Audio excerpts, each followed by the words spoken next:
Welcome. Settle in, get comfortable, and let the day drift away. Our story for the night is one of bravery, quiet and hard-earned, carried by a man who never claimed to be noble. A man shaped by flame, by fear, and by the long road ahead of him. This is the story of Sandor Clegane. Sandor Clegane, the hound, was born into a house known more for brutality than nobility. House Clegane was a minor banner house sworn to the powerful Lannisters of Casterly Rock. Their sigil, a trio of black dogs on a yellow field, tells its own story. A long time ago, one of their ancestors saved a Lannister lord from a lioness, losing his life in the process. The man's dogs tore the beast apart, and for their loyalty, the family was elevated to the nobility. But that legacy of loyalty was soaked in blood from the beginning.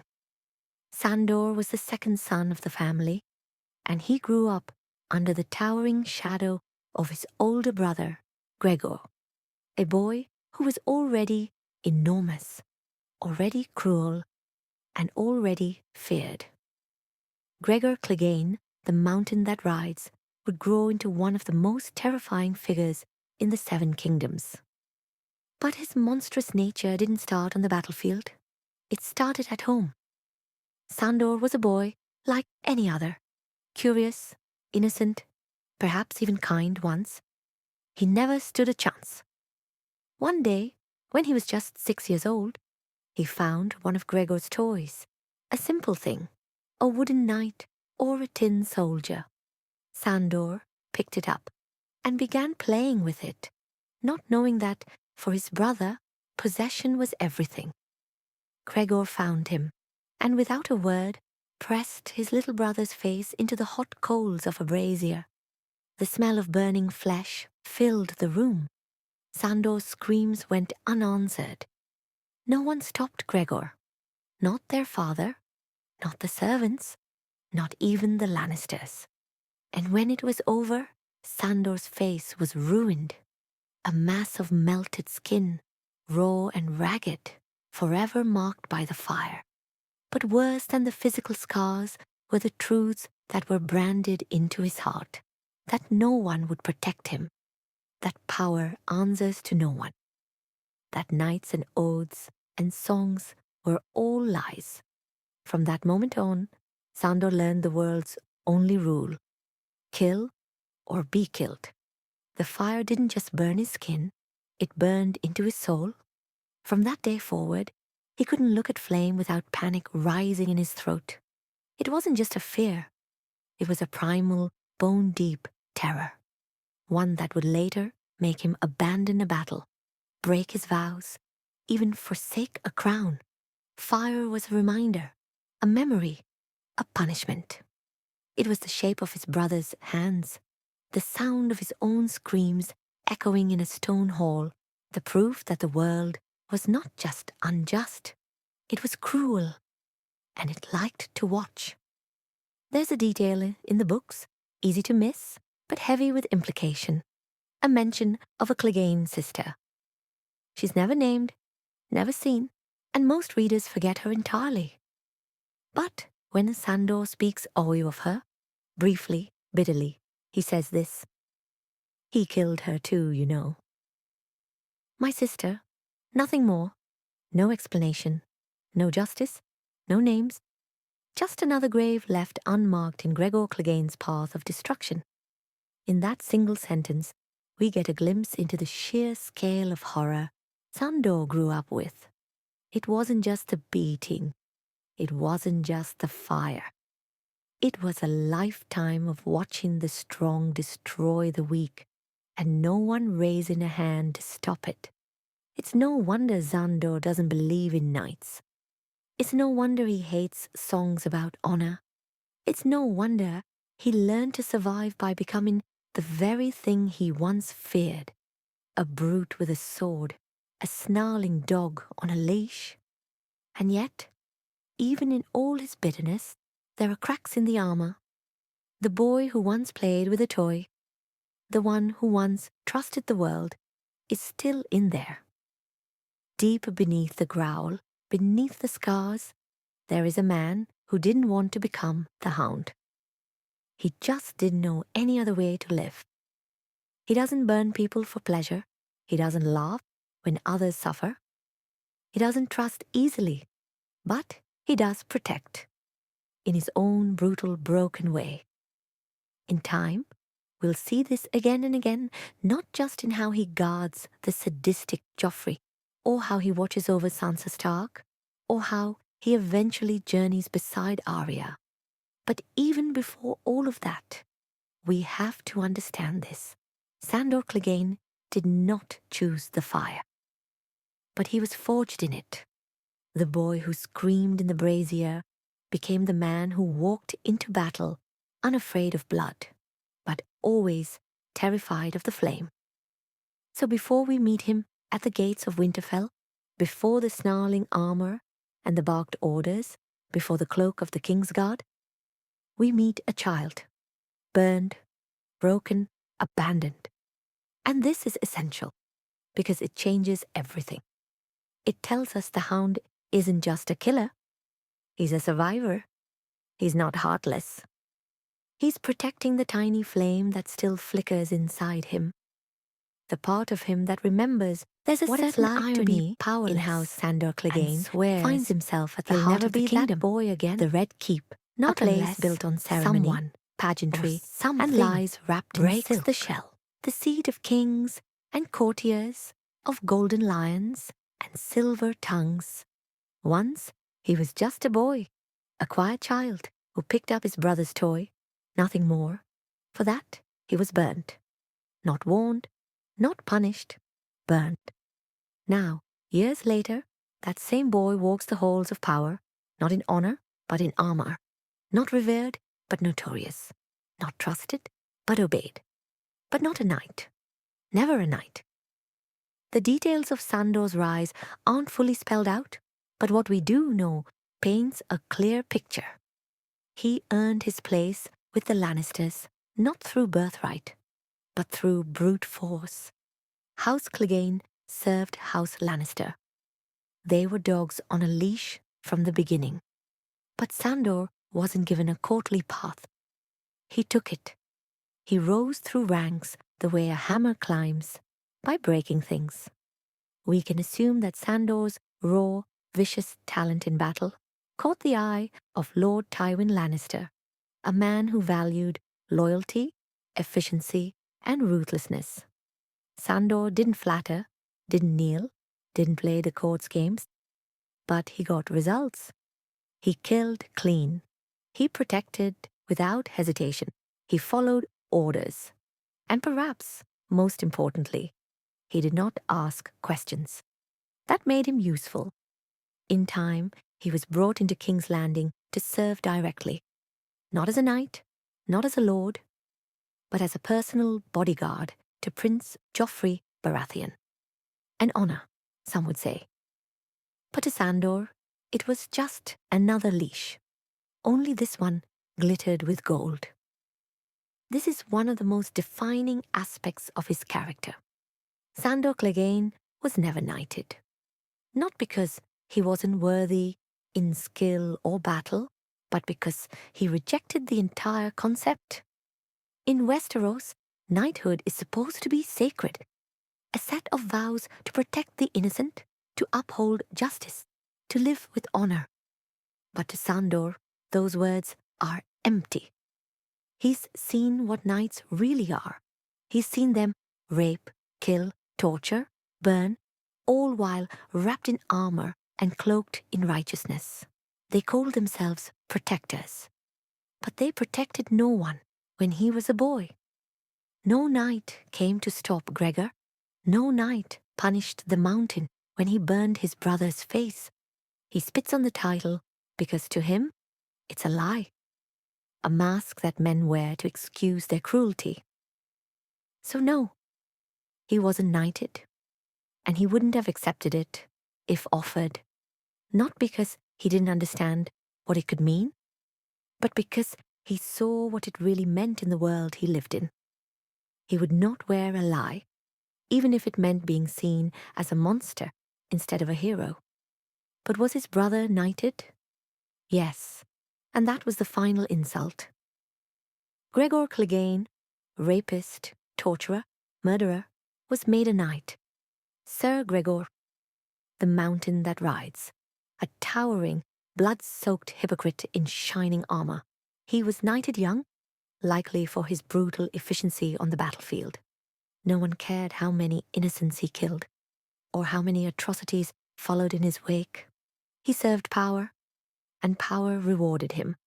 Sandor saw that. He saw what the world knighted: strength without conscience, loyalty without mercy, a sword without a soul. So he turned away from it all. In time, Sandor built his own armor, not just the kind forged from steel, but the kind made from silence and bitterness. He became the Hound, loyal, brutal, dead-eyed, a sword without honor, a dog trained to obey. He stopped pretending to be anything else. But of course, he wasn't really that man. He wasn't loyal to Joffrey. He despised him. He wasn't cruel without reason. He hated cruelty. And most of all, he did care. That was the problem. He cared too much, and he didn't know what to do with it. So he buried it under rage, under violence, under the mask of the Hound. But the mask would crack, not all at once, but slowly, painfully, beginning with a girl from the north who still believed in songs. When Sansa Stark arrives at King's Landing, she brings with her the dreams of every young girl raised on songs and stories. She believes in chivalry, in honor, in handsome princes and brave knights who protect the innocent. She believes that being ladylike will earn her safety, that playing the part will win her a happy ending. And at first, it looks like it might. She's betrothed to Prince Joffrey, the golden-haired heir to the Iron Throne. She dines with queens. She walks among silk-draped courtiers and noble knights in gleaming armor. But all of it, every last part of it, is a lie. And Sandor Clegane is the first person to show her that. He tells her, "You're a little bird, singing all the songs they taught you." From the moment he speaks to her, Sandor names her condition, a caged creature raised to perform. His nickname for her, Little Bird, isn't just a taunt. It's an indictment of the world she lives in, and a grim kind of empathy from someone who knows exactly what it's like to have your fate decided for you. To Sansa, Sandor is terrifying at first. He's a scarred, snarling presence in a court obsessed with beauty. He doesn't kneel, he doesn't smile, he doesn't even pretend to be courtly. He says things no one else will, about death, about power, about the lies behind the throne. And yet, slowly, he becomes her protector, but not in the way the songs promised. He doesn't protect her with grace or gallantry. He protects her with blunt force, with rough words, and with a kind of resigned loyalty that's hard to name. It's not devotion. It's not romance. It's something older and sadder than either. It's recognition. The tragedy is that Sansa and Sandor were once the same, both innocent, both trusting, both abandoned by those meant to protect them. Sansa is surrounded by smiling enemies, courtiers who speak kindly to her face, then arrange her public humiliation behind closed doors. Joffrey turns from charming prince to sadistic tormentor almost overnight, and the very knights she believed in stand by and watch. No one stops him, not the King's Guard, not the court, except the Hound. And that's the difference. Sandor may not believe in knights, but he behaves more like one than any man in the Red Keep. Sandor Clegane is officially sworn to protect Prince Joffrey Baratheon. That's his job. He's the dog at the prince's heel, silent, watchful, dangerous. But his protection of Sansa is something else entirely. It's not commanded. It's not rewarded. It's not even expected. He protects her because no one else will, and nowhere is that clearer than in the throne room, the day Joffrey has her beaten. Robb Stark has won a battle in the north, and Joffrey, humiliated, takes it out on Sansa. In front of the entire court, he orders Sir Meryn Trant of the King's Guard to strike her. Not once, but over and over, the court watches. The Queen does nothing. The other knights, men in white cloaks sworn to protect the innocent, stand by. And then Sandor moves. He doesn't make a speech. He doesn't draw his sword. He simply steps forward, removes his white Kingsguard cloak, and places it gently over Sansa's shoulders, covering her torn dress and bruised skin. A small act, but it carries everything. This is not the protection of a sworn god. This is not a political gesture. It is a human act given by a man who has known helplessness and is determined that she will not stand in it alone. One of the most pivotal moments in the series is the Battle of Blackwater. The Battle of Blackwater is not just a test of swords and strategy, it's a crucible. It strips men down to their core. For some, it reveals cowardice. For others, cruelty. For Sandor Clegane, it reveals something far more complicated. A desperate, broken man trapped between the monster he's been forced to become and the human being buried underneath.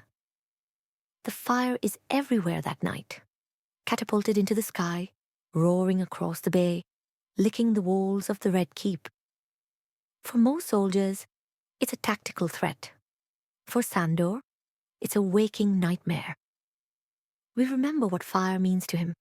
It's not just dangerous, it's personal.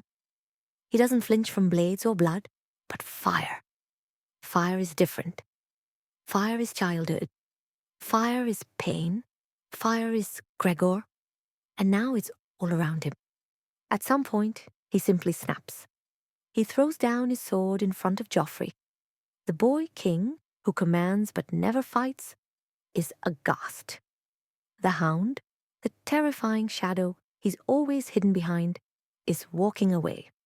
Not with a grand exit, not with glory, just rage, disgust, and something close to fear. Fuck the King's Guard. Fuck the city. Fuck the king. And then he goes to Sansa.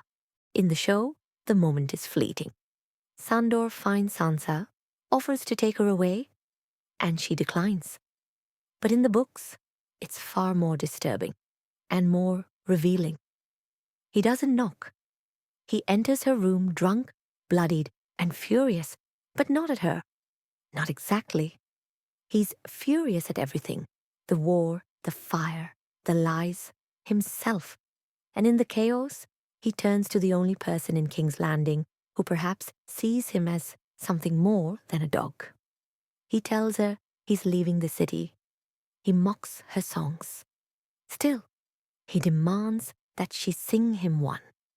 Maybe because he wants to hurt her naivety, or maybe because he needs to believe that something beautiful can still exist in the world, even as it burns around them. A girl's song, a soft voice, something unscarred, something untouched. In that room, Sandor is terrifying, but not in the way he usually is. He's not threatening to kill. He's not boasting or barking orders. He's just unraveling. And in the middle of that, he offers her a choice. Come with me, he says. It's tempting to see this moment as a rescue. The big bad hound offering to save the princess from the burning tower. But it's not that simple. He doesn't offer her safety in the conventional sense. He's not promising her a better life. He's not even sure he can protect her beyond that night. What he offers is something raw and almost childlike. Come with me, so I'm not alone. It's the most vulnerable thing Sandor Clegane ever does. He offers her not salvation, but solidarity. Not a future, just a way out. Not love, but maybe understanding. And Sansa says no, not cruelly, not even ungratefully. She's scared. She's still clinging to the rules of the game. The idea that someone, somewhere in the court, will keep her safe if she just plays her part correctly. Or maybe, just maybe, she senses the truth. That Sandor is still drowning in his own pain, and to go with him now would be to drown with him. Still, the offer matters. No one else in King's Landing gives Sansa Stark a real choice. She's passed from crown to crown, court to court. Men speak for her, about her, over her. They use her as a pawn, a symbol, a threat. But Sandor asks. He gives her the dignity of choice. Even in his mess of blood and fury and drink, he doesn't drag her. He asks. And in doing so, he does something few others ever do for Sansa. He treats her like a person. Not the Hound, just Sandor. That night in her chambers, he is no longer the Hound.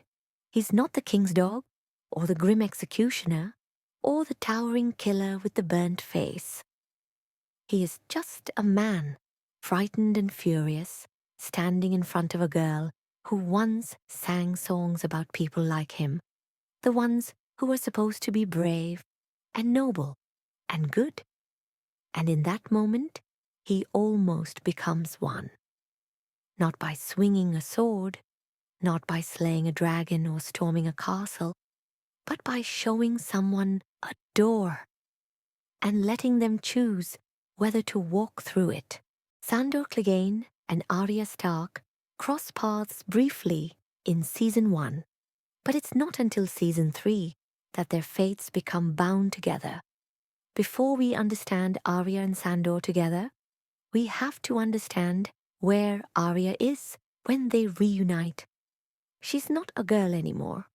How could she ever be? Not in the way she was at Winterfell, not in the way her mother would have hoped.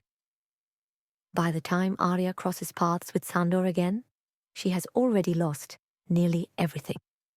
Her father, executed before her eyes, her brother and mother, butchered at the Red Wedding, her sister, unreachable in King's Landing, her home gone, her name, dangerous, and the list in her head, the list of names she whispers each night, is the only thing she feels she has control over anymore. She's traveling with men who are not her kin. She doesn't know where to go next. And worst of all, she doesn't know who she's allowed to be. She can't be just a lady. The world won't let her. But she can't be a killer yet either. She's still learning what death really means. What Arya needs is safety, but no one's offering it. What she finds instead is Sandor Clegane. And for both of them, that's the beginning of something they don't fully understand. He doesn't greet her with kindness. He doesn't offer explanations or apologies. He just takes her. In his mind, he's doing what he's always done, survive. He sees a bounty in her, a path to coin. Or maybe, if he's honest with himself, a second chance to protect a Stark child, where he once failed with Sansa. But Arya doesn't see any of that. She sees a monster, a murderer, the Hound, the man who killed her friend Micah, the man who served the very family that destroyed hers, the man she once swore she'd kill herself. And now they're stuck together, on the road, in the dust and danger between kingdoms, dodging Lannisters, bandits, and worse. They are not allies. They are not friends. They are two wounded animals thrown into the same forest, circling each other with knives drawn. And yet, somewhere between the miles and the hunger, the fights and the silences, something changes. Arya Stark and Sandor Clegane do not begin their journey as companions. Their relationship is born out of mutual necessity, not choice. Sandor takes Arya after the Brotherhood without banners, lets her slip through their fingers, hoping to ransom her to her aunt Lysa Arryn in the Vale.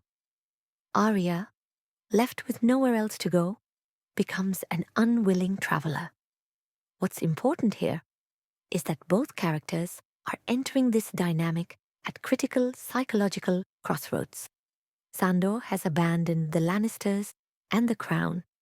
He's become disillusioned with the very institutions that once gave him a place.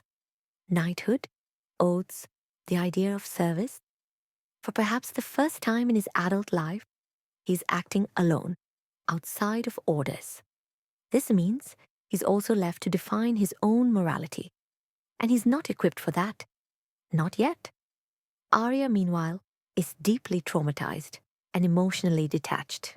She's still a child, but she's already witnessed executions, mass murder, and betrayal. Her moral compass is warped by survival. She has no adults she trusts, no home to return to, and no clear idea of what justice looks like anymore. Only that she wants it. The list of names she recites every night, those she wants to kill, is not just a threat.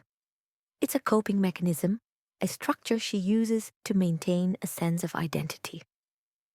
This is the landscape in which Arya and Sandor start traveling together. Their relationship, at first, is tense and aggressive. Arya insults him constantly. Sandor responds with mockery and blunt threats. There's no trust. But they're both skilled at reading danger, and slowly, without acknowledging it, they begin to rely on one another. On a practical level, Sandor keeps Arya alive. He knows how to hunt, fight, and avoid patrols. He makes hard decisions without hesitation. Arya benefits from his experience, even if she hates admitting it. Arya, in turn, provides something Sandor has likely never had: consistent company that doesn't revolve around power or fear. She doesn't flatter him, doesn't fear him in the way others do, and constantly questions him. This forces him, for the first time, to defend or at least explain his worldview. When Arya challenges him about his choices, it's not abstract.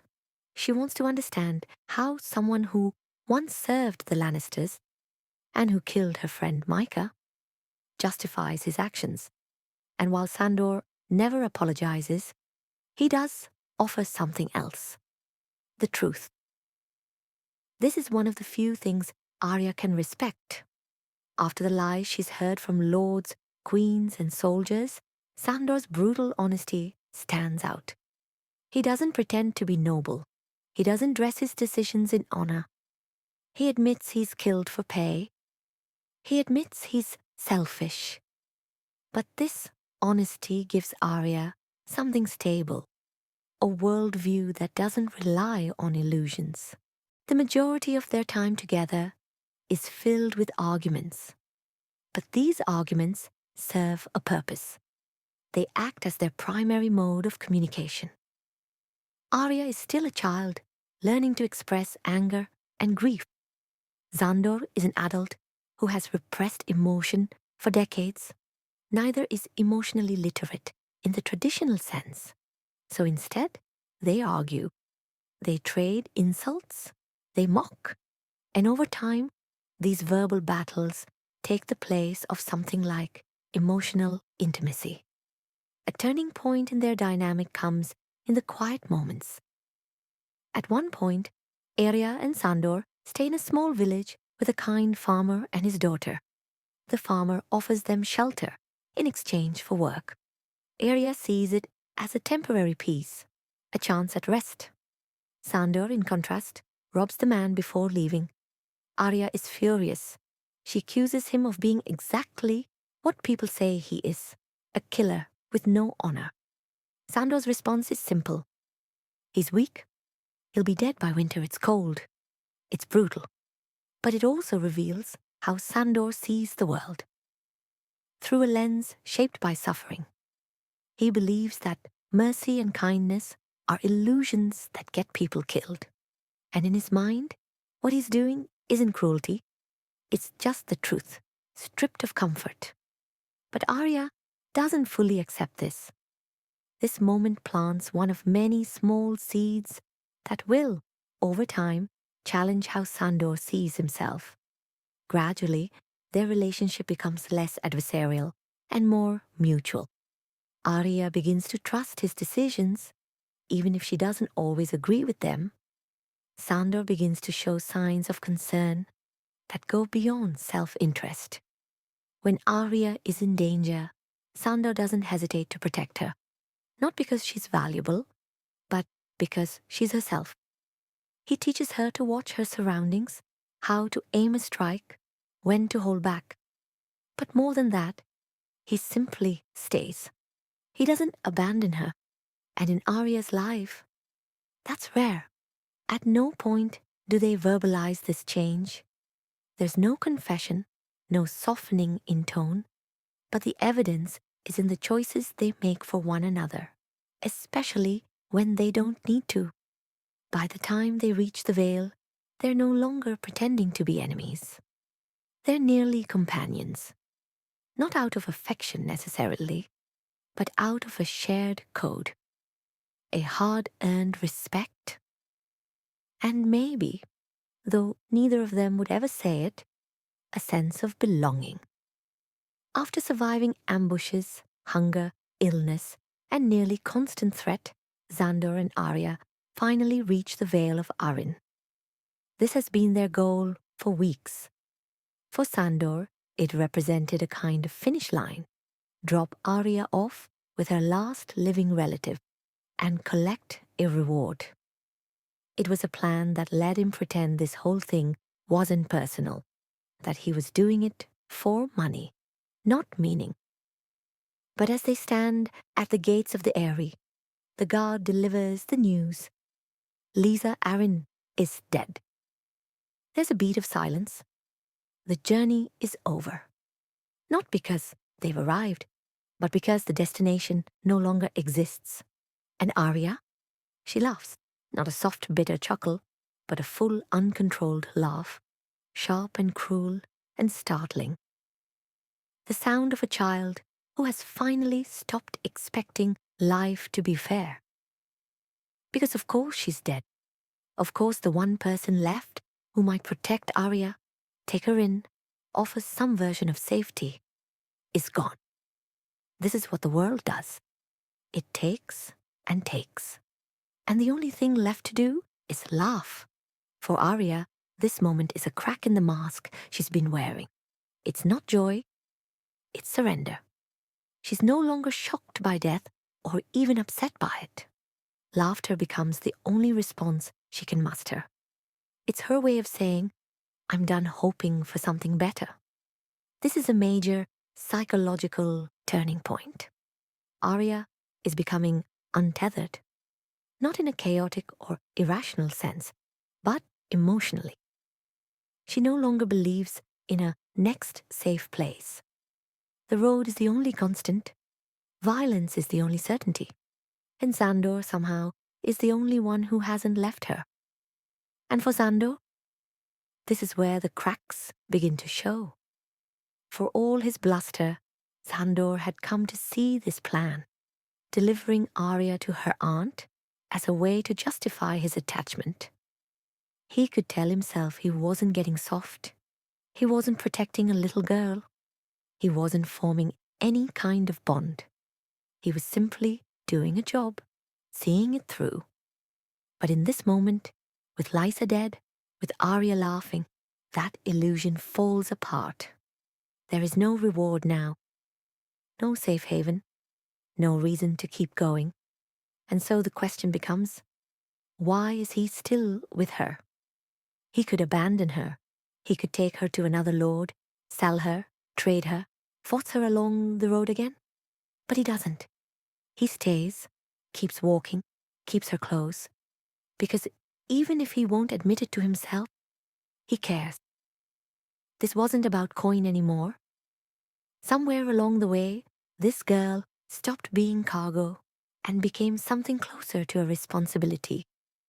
Not because he has honor, not because he made a vow, but because, for the first time in his life, someone stayed with him, and he stayed back. Before the road began, Arya Stark carried a list, a whispered ledger of names, each one marked for death. And among them, the name of Sandor Clegane, the hound who killed her friend, the dog of Joffrey, the monster with fire-scarred skin. She did not trust him. She did not want him. Her blade was meant for him. Now, here they are, traveling together under a tacit agreement, held by circumstance, each uncertain of the other. And Sandor, wounded in battle, a fight on the road, a raider's bite, infection creeping through his flesh, leans against a tree. His wound festers. Arya knows what must be done. Cauterize the wound, burn the rot out. She suggests fire, but Sandor flinches. He hears the word fire, and the past breaks him. He looks at her. No, no fire. He isn't afraid of blood. He isn't flinching from a sword. He's trembling at the thought of flame, because fire means something else to him. And so he talks. For a moment the monster is gone. The hound's voice lowers until the burn-scarred warrior becomes a scared boy again. I was just playing with it, he tells her. His tone brims with the voice of a child. A toy. That's all. Gregor's toy. He picked it up. He didn't steal it. He just wanted to play. And his brother, the mountain. Not a knight then. No accolade, no title. Just violent hands. He pressed Sandor's face to the coals. The smell, charred flesh, the terror, the betrayal of someone who should have stopped it. The smell was the worst, he recounts. Arya doesn't interrupt. She doesn't offer solace. She doesn't say, I'm sorry. She doesn't reach to touch him. She just listens. And Sandor knows she hears him. This isn't wildly heroic. It isn't cliché. It's not redemption. It's confession. It's truth. And somewhere in that truth, the ledger in Arya's hand begins to fade. Not erased, just marked differently. The line she'd drawn between enemy and companion no longer holds the same shape. She doesn't forgive him. She doesn't forget. But she understands him now. And that changes something. Brienne is gone. She fought like a knight, perhaps better than any knight Sandor had ever seen. And she won. The hound lies broken at the base of a cliff, body shattered, pride fractured, and Arya comes back for him. She could have kept walking. It would have been easier. But something pulls her back. Not sentiment exactly, but something quieter. An unfinished moment between two people who were never quite enemies, never quite allies. Sandor knows he's dying. He doesn't beg for help. He mocks the ending, calls it pathetic. To be brought down not by fire, not by vengeance, not even by his monstrous brother, but by a woman with a sword and a code. He curses the gods, the pain, the absurdity of it all. There's bitterness in him, but also resignation. Arya says little. She watches him, calm and unreadable, as he lays broken in the dust. And then, in the same quiet tone she's spoken with before, she tells him something that, for Sandor, lands harder than any blade, that he's no longer on her list. It isn't forgiveness. It isn't pity. It's just a shift, a small but deliberate rebalancing of how she sees him. And then she starts to take from him. His coin pouch, a blade, whatever remains of use. Practical, ruthless. He watches her, his frustration mounting, anger trying to cover the deeper truth. Fear. He wants her to end it. He wants her to put him out of his misery. But she doesn't. He tries to provoke her. insults her, pushes, hoping to light a fire in her that will finally make her do it. But Arya doesn't flinch. She turns and walks away. He calls after her, not just with rage, but with something close to pleading. She doesn't stop. She never looks back. And that is the last we see of Sandor Clegane for a long, long time. Not dead, not buried. Just left behind, crushed, discarded, forgotten by the world. Not by Arya, though. She leaves him, yes. But she carries him too. The hound became part of her story, just as she became part of his. When Sandor Clegane reappears, it isn't dramatic. There's no battlefield, no throne, just a forest clearing and the sound of an axe splitting wood. He's living among a small, nameless group of people. Farmers, wanderers, simple folk trying to survive outside the cruelty of the kingdoms. He works with them, eats with them. They know what he's capable of, but they don't fear him, and he doesn't give them a reason to. Their leader is a man called Brother Ray, a former soldier turned septon. He speaks plainly, not with judgment, but with experience. He doesn't preach redemption. He doesn't tell Sandor he can be good. He just shows him in action and example that he doesn't have to be what he was. And for a little while, Sandor listens. More than that, he lives. He swings his axe to fell trees, not skulls. He sits at shared meals. He rests. The hound quiets. And beneath that quiet, there's something dangerously close to peace. Not happiness, maybe, but relief. For the first time in his life, Sandor is not being used, not being commanded, not being feared. He's just a man with work to do and no blood on his hands. And slowly, he begins to realize what this place is. Honest. There are no oaths here, no banners, no lies dressed up in armor, no knights reciting vows by day and burning children by night. These are good people. Not perfect, not powerful, but decent. They till the land, they chop wood, they break bread together. The skies are blue, the grass is green, and for once, the world doesn't feel like it's ending. In that clearing, surrounded by humility and silence, it almost begins to feel like a second chance. Brother Ray had saved his life, literally pulled him from the edge of death.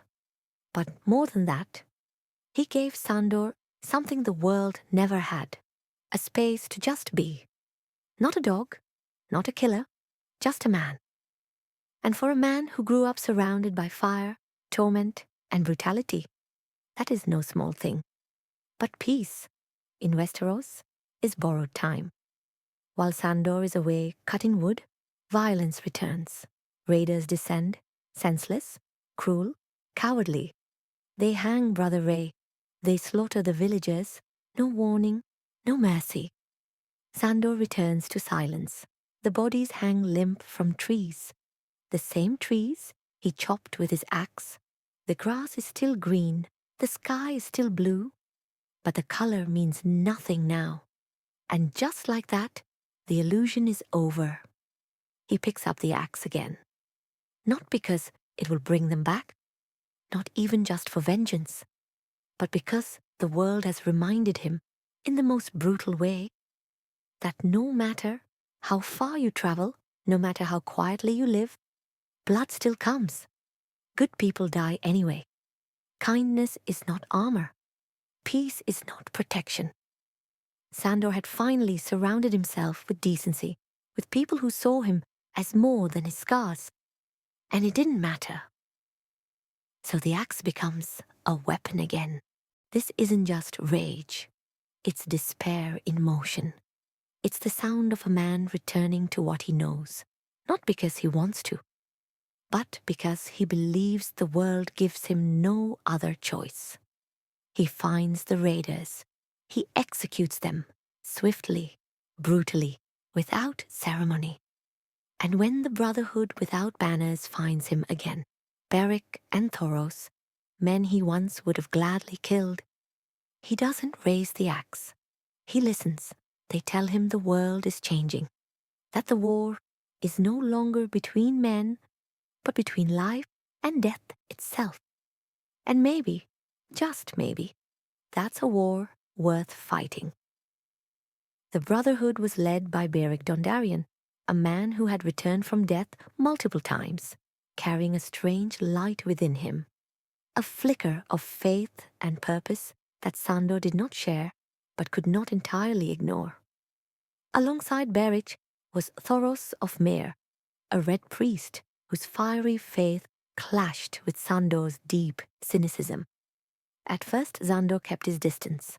He was no stranger to violence, but he was weary of causes and crowns. The world had taught him that loyalty often meant chains, and mercy was a luxury he could not afford. Yet, the Brotherhood did not demand blind allegiance.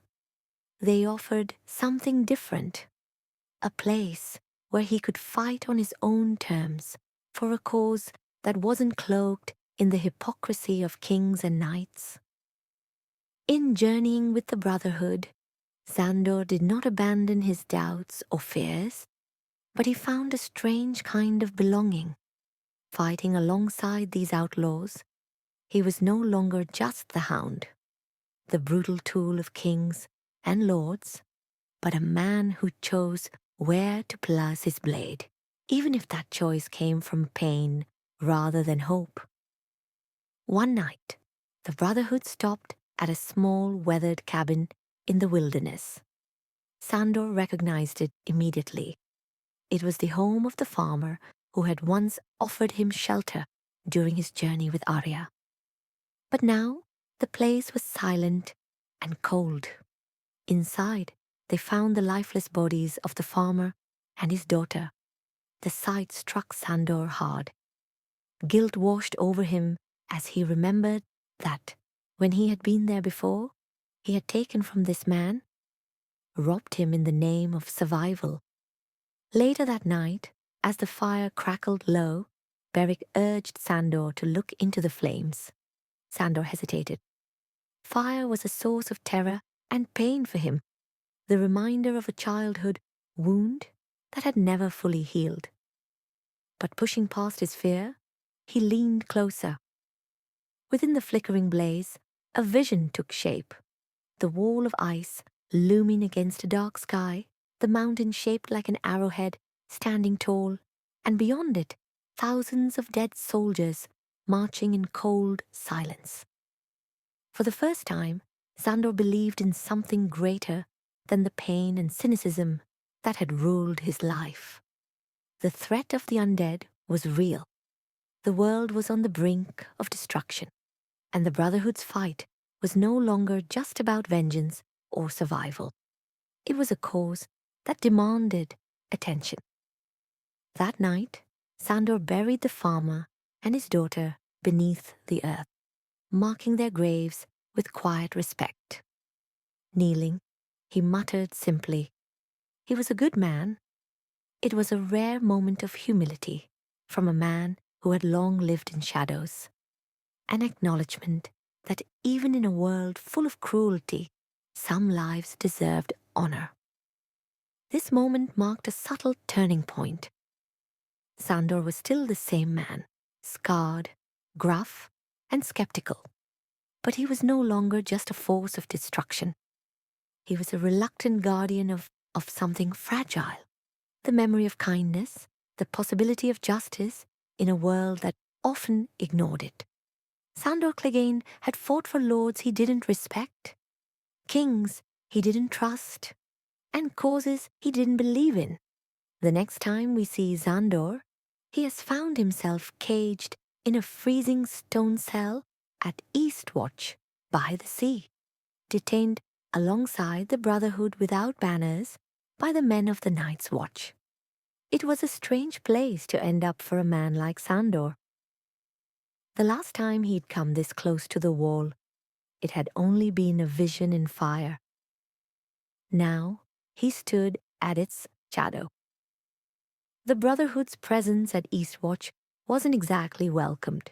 Jon Snow had just returned from meeting Daenerys Targaryen in Dragonstone, and tensions were high across every camp. Men who had once tried to kill each other now stood in uneasy truce, forced together by the one truth none of them could ignore. The dead were coming. Jon had no reason to trust the Brotherhood. Sandor had even less reason to trust Jon, or Jorah Mormont, or the Red Priests, who still spoke of gods and fire. But none of that mattered anymore. A war was coming that made all their grudges look small. The plan was desperate, even foolish, to march beyond the wall and capture a White, one of the undead, to prove the truth of what they had seen, to drag it before the southern courts in the hopes that the lords and queens might stop playing their Game of Thrones long enough to fight for the living. Sandor, ever blunt, made sure his displeasure was known. He grumbled about the cold, about the cells, about the sheer madness of it all. But beneath the sarcasm was something else. A man who had seen too much to pretend this wasn't real. He had looked into the fire and seen the wall, seen the mountain, seen the dead. And he knew now there was no walking away from it. So the group was formed: Jon Snow, king in the north; Jorah Mormont, exiled knight; Tormund Giantsbane, wildling warrior; Gendry, bastard of Robert Baratheon; Beric Dondarrion, Thoros of Myr; and Sandor Clegane, the Hound. They were not friends. They didn't even trust one another. But for once, that wasn't the point. They didn't need loyalty. They needed courage. They needed grit. And they needed the one thing Sandor had always had: the ability to keep walking forward no matter how broken the road became. The cold is relentless, but not nearly as relentless as Tormund Giantsbane. As the ragtag group trudges across the icy expanse, Tormund sidles up beside Sandor. "You're the one they call the dog," he says, like he's been saving the line. Sandor grunts, shuts it down with one of his trademark scowls. But Tormund doesn't go away. He's not put off by the rough exterior. If anything, he seems amused by it. "I don't think you're really mean," Tormund says later, with the kind of blunt honesty only a wildling could get away with. "You have sad eyes."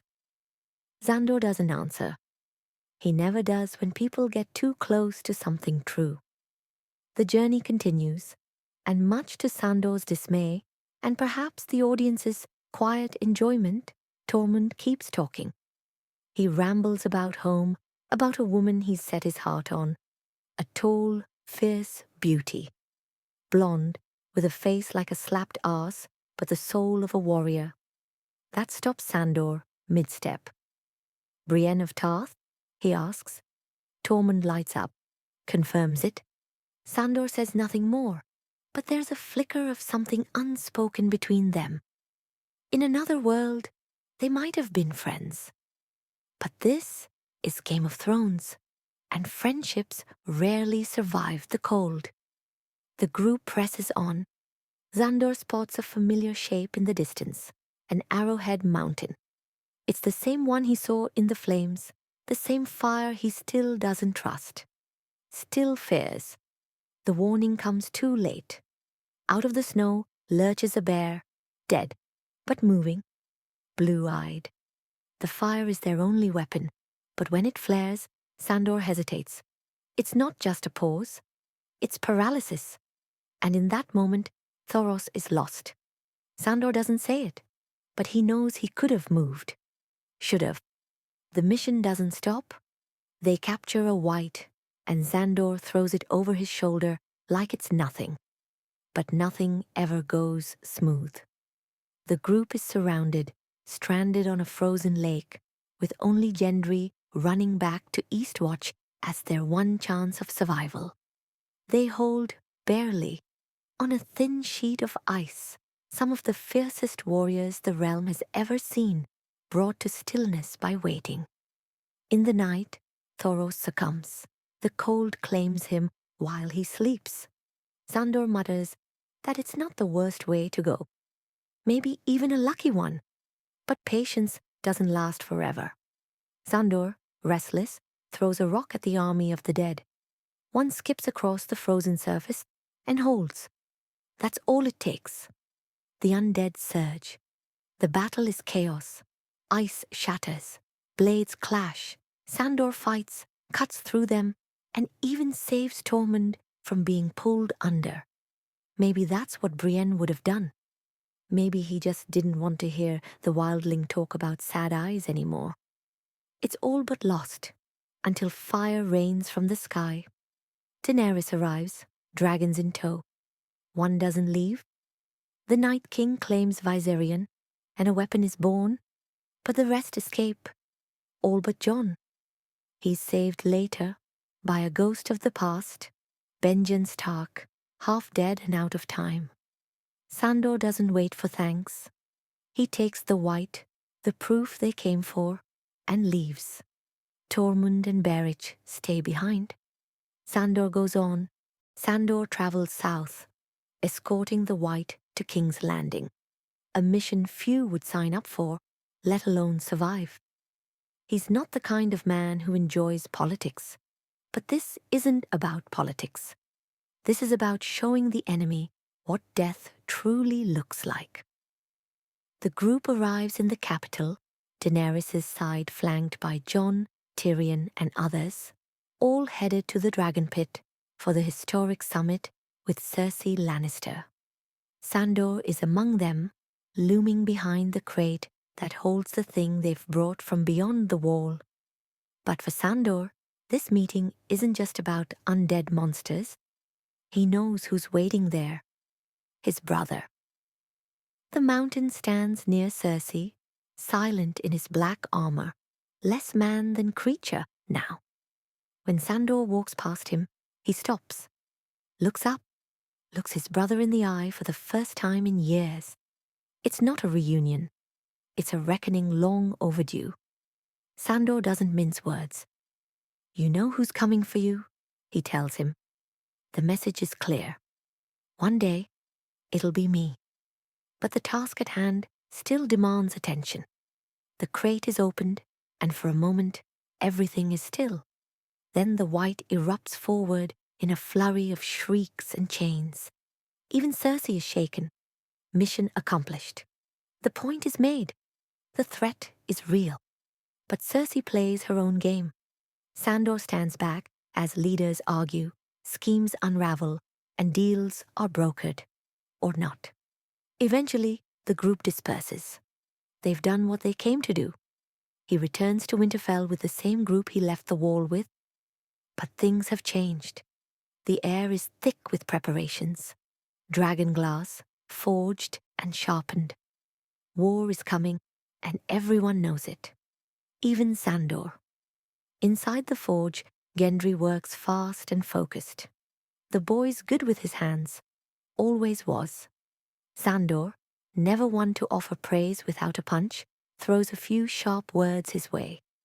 It's the kind of thing that used to come easier before the dead marched. Then a voice cuts through the noise. Familiar, steady. Arya Stark. Sandor turns. There's no shock in his face, only recognition. I heard you were here, he says. Then after a beat, you left me to die. Arya doesn't flinch. First I robbed you, she replies. That's the end of it. No apology, no anger, just a quiet, brutal honesty, the kind they both understand. Sandor doesn't argue, doesn't growl, just lets the corner of his mouth twitch, the closest he gets to a smile. Then he walks out, leaving the girl who left him behind once, now standing as a woman he almost respects. Arya is not the only woman who he was not able to deny a growing respect for. Brienne of Tarth, one he admitted defeat to, is also within the walls of Winterfell. Their reunion was quiet and tense. In the flickering torchlight of the great hall, their eyes met briefly. No words passed between them. There was no warmth, no friendship, only a shared understanding of what it meant to survive in a brutal world. Brienne, newly knighted by Jaime's hand, carried herself with the unyielding honor and strength Sandor both respected and resented. For a brief moment, his usual scowl softened, not from affection, but from recognition. She was a formidable warrior, and he was no longer her enemy to fear. The moment was fleeting. The war was coming, and there was no time for anything else. And then the long night comes. Winterfell has never felt colder. The walls are manned with a mismatched army of former enemies, the North and the Vale, consisting of Jon Snow, Sansa, Arya, Bran, Brienne of Tarth, Davos Seaworth, Tormund Giantsbane, the Wildlings, and Knights of the Vale.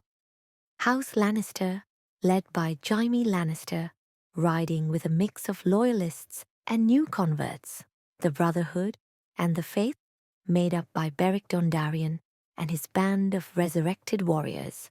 The Unsullied and Dothraki are steady soldiers as Daenerys' fierce, disciplined army, standing ready to burn the dead away. And Sandor Clegane, who serves no god, no banner, no crown, only the fight in front of him. These weren't comrades. They were survivors, and now they stood shoulder to shoulder, waiting for death. And death is on its way. Sandor doesn't say much. He doesn't have to. The fear hangs in the air, thick and choking. Even men like him, killers, survivors, feel it. Maybe especially men like him. He's posted among the fighters, dragonglass axe in hand, eyes on the dark horizon. And it is dark, impossibly so. The kind of dark that doesn't just swallow light, but hope. They need something to see by, something to push it back. But the only light that works now is flame. And then it comes. Like Beric Dondarrion, brought back from death again and again, fire rises from nothing. The trench is lit. Flames surge around the castle's edge, creating a ring of living light. It holds the dead back for a while. They scream behind the fire, waiting, testing. It's not victory, but it's a breath. A pause in the storm. Then the fire grows, spreads, and suddenly it's everywhere. For a moment, he breaks. The flames roar higher, and Sandor falters, chest heaving, eyes wide. His past presses in from all sides. The battlefield is a blur of ash and blood, and the fire is all he can see. He stumbles back, hiding more than retreating, and he might have stayed there, paralyzed, burning on the inside. If not for her, Arya. She's not a little girl anymore. She moves like death itself, quick, sharp, unafraid, and she's in danger. Beric calls it out first, but Sandor is the one who moves. He runs through the chaos after her, because whatever he tells himself about being alone, about not caring, he can't watch her die. Not her. They find her cornered, hunted by whites in the halls of Winterfell. Beric throws himself into the path of death to save her. He dies with a sword in his hand, a flame in his chest, and a purpose fulfilled. Sandor pulls Arya to safety. For a moment, they just breathe. Melisandre is there, speaking riddles as always. But Arya listens. Something shifts behind her eyes. Purpose, resolve, and just like that, she's gone again. Off to do something none of them can yet name. Sandor stays behind, watches her disappear into shadow.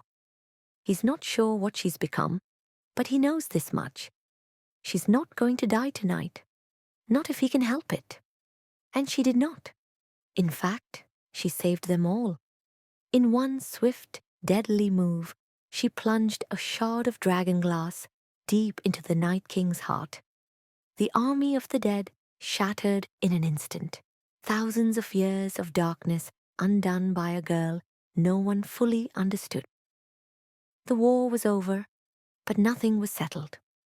Winterfell's walls stood battered, the night's horrors still fresh in every breath. Sandor found Arya in the quiet after the storm, away from the blood and noise. She wasn't the girl who fled him years ago. No trace of fear remained. She moved with a purpose sharper than any blade. Sandor watched her, silent. There was no need to speak of the past. It was too heavy and unnecessary. Instead, they shared a look, an understanding born of survival. Though unspoken, the truth hung between them. He had saved her, and if needed, would do so again. She seemed to ask what came next, and though Sandor gave no words, his rough shrug said it all. The fight was far from over. Together or apart, they would see it through. Between them lay a fragile truce, perhaps the first seeds of something like trust. They turned their eyes toward the coming storm from the south, a different war, a reckoning neither could avoid. With the dead defeated and Winterfell's walls holding strong, the war they'd feared was over. But the fight wasn't finished. Sandor looked around the camp as the army prepared to move again. The weight of what they'd faced still clung to their bones, but a different tension filled the air now. The threat had changed. The shadow was no longer the frozen dead, but something darker, closer, more personal. Arya was alive, breathing, standing beside him. That alone was enough to steady something inside Sandor. A spark of hope, or maybe just purpose. His eyes turned inward, to the battle that had always haunted him. His brother, the mountain. The man who had become more monster than man. The thought of him sharpened Sandor's resolve. The fight to come wasn't just about kingdoms or crowns. It was about settling a score written in blood and fire, a reckoning that had been waiting for years. For the first time in a long while, Sandor felt something like focus. The nightmare was no longer a ghost looming over the north, but a living, breathing terror waiting in the south. The army would march on, but Sandor's mind was already on that final confrontation, on fire, blood, and the bitter taste of revenge. The great hall buzzed with tentative relief. The long night was over, and for the first time in what felt like forever, laughter and music filled the air. A woman approached Sandor, her smile bold and inviting, seeking warmth, connection in a world still trembling on the edge of darkness. But Sandor turned her down. It was a welcome distraction to many men in the hall, but for him, something held him back, something no one could quite explain. Was it fear, habit, or simply that trust and closeness had become foreign concepts after everything he'd seen? Sansa, observing from afar, comes after the exchange. The firelight softened her features, but the strength in her eyes remained. Sandor seems surprised at her approach, but a twinkle in his eye says, "It is welcome." He spoke to her of the past, the horrors she'd endured, the cruel marriage to Ramsay Bolton, and the suffering that seemed almost impossible to survive. But Sansa tells him Ramsay got what he deserved. When asked how, Sansa's answer was prideful. "Hounds," she tells him. The word echoed in Sandor's mind, stirring something unexpected. For the first time in a long while, a genuine laugh escaped him. He tells her then that things might have been different, that much of it could have been avoided if she had chosen to leave King's Landing with him so long ago. But she is sure of her answer. If I left with you, I would still be a little bird, she tells him. He looked at her then, not as the frightened girl he once knew, but as someone changed, hardened, shaped by fire and survival. As she walked away, Sandor was left with thoughts that lingered. A new understanding of the Stark sisters, and perhaps a faint flicker of hope for what might come next. With the army of the dead defeated, Winterfell prepares for its next battle. While Sandor has been journeying amongst others for a while now, he sets off, leaving Winterfell on his horse, no one else in sight. That is, until Arya appears. The two agree on their dislike for crowds, referring to the armies that would surely be marching to King's Landing soon. Sandor tells her he doesn't plan on coming back, and Arya tells him the same. She is determined to kill Cersei herself. Their dynamic is complex, part reluctant guardianship, part uneasy companionship. Sandor, who once seemed indifferent to Arya's fate, now carries a protective edge, shaped by the battles they've survived together. But he doesn't comment on her remark, not now. The two continue on. When we see them again, King's Landing is in ruin. The rage Daenerys has felt after all she has lost has materialized in fire and rubble. The Red Keep is collapsing, and Arya had been set on her mission until Sandor turns to her. Perhaps he knew she would have never listened to him at any point in time before this very moment. He looks around at the rubble that was once King's Landing and tells Arya that Cersei, if she hasn't already, will certainly meet her fate today. Arya is still adamant, but Sandor stops her. Gruffly, angrily, crazed, caring, he urges her to look beyond revenge, the hollow satisfaction it promised and the emptiness it often left behind. He cautioned her against letting vengeance consume her, warning that it could destroy everything she had fought so hard to protect. In those final moments together, with the fires burning and the world collapsing, Sandor's words carry a quiet hope that Arya might find a path different from his own, one not ruled by hatred, but by something stronger and more lasting. It was a final gift, his reluctant blessing as their paths prepare to diverge forever. Sandor continues on, and Arya stays, but not before she calls him by his name. Sandor, she calls out. No more names, no more titles, just the name he rarely heard. Thank you, she said, her voice steady, filled with something unspoken. But all is understood. They shared a look, brief, heavy with everything they had been through, everything they'd come to mean to each other. Then she was gone, and Sandor was left to walk alone. But for this, he was always meant to walk alone. The confrontation is inevitable. The two brothers, once bound by blood, but divided by violence and hatred, face each other one last time amid the ruined halls of King's Landing. Sandor, battle-worn but unyielding, squares off against Sandor Clegane, the monstrous mountain, a towering figure of death and destruction.